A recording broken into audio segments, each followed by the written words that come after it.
आदरणीय अखिलेश यादव जी का ये कक्ष है बैठने का, और ये उनका एंट्री रूम है। व्यक्तिगत उनको कोई बात करनी होगी तो यहाँ पर वो बात करेंगे। इधर पहले किसका था? पहले ये कार्यालय बसपा का था। लंबे अरसे तक प्रदेश की सत्ता में काबिज रही बहुजन समाज पार्टी और कांग्रेस का असर, सिमटने का असर अब विधान भवन में उनके कार्यालय पर भी साफ दिखने लगा है।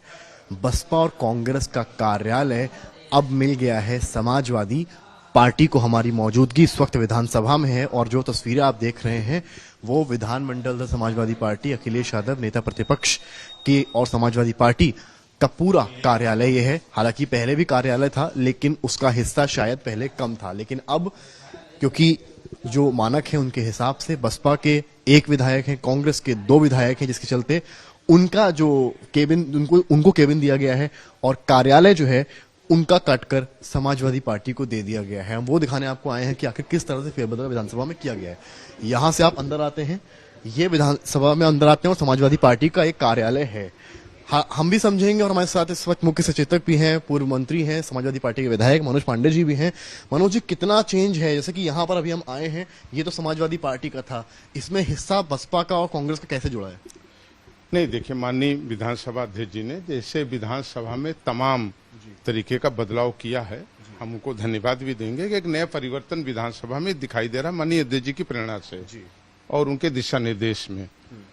भारतीय जनता पार्टी का भी उसके अगर दूसरी साइड आप देखें ए लॉबी में, तो जो छोटे और कार्यालय थे उनको अलग कर दिया गया है और एक जगह पर भारतीय जनता पार्टी का भी उन्होंने किया है। और उसी के परिप्रेक्ष्य में समाजवादी पार्टी का ये कार्यालय उन्होंने जो नेता प्रतिपक्ष का दूसरी साइड में था उसको एक साथ किया है और निश्चित रूप से इसको सुंदर, अच्छा और सुविधाजनक बनाने का काम माननीय विधानसभा कार्यालय था, सपा का था, ये नया जुड़ा है क्या? नहीं, ये भी पहले से था।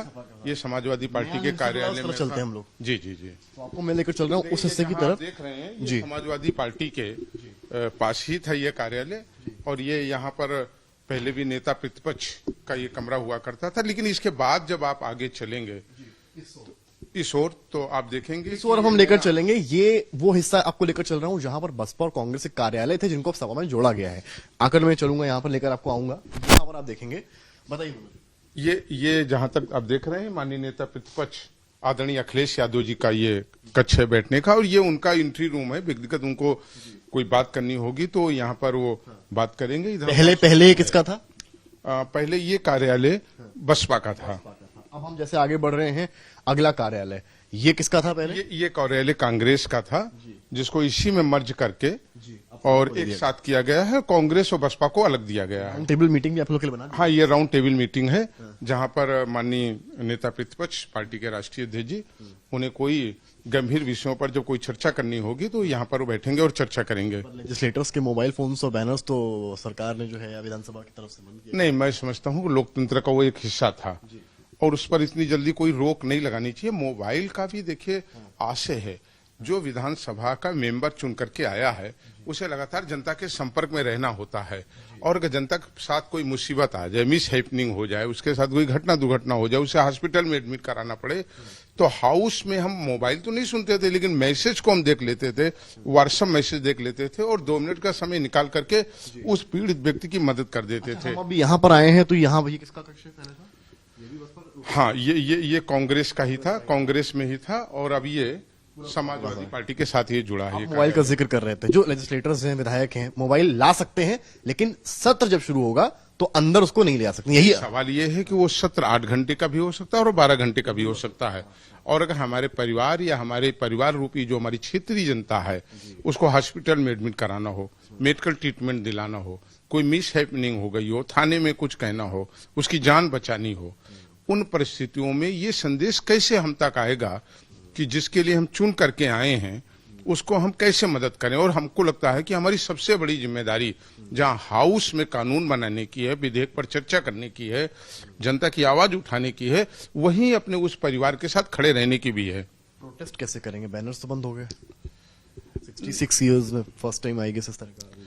नहीं, देखिए, ये मैं समझता हूं कि ये लोकतंत्र के लिए खराब संकेत है।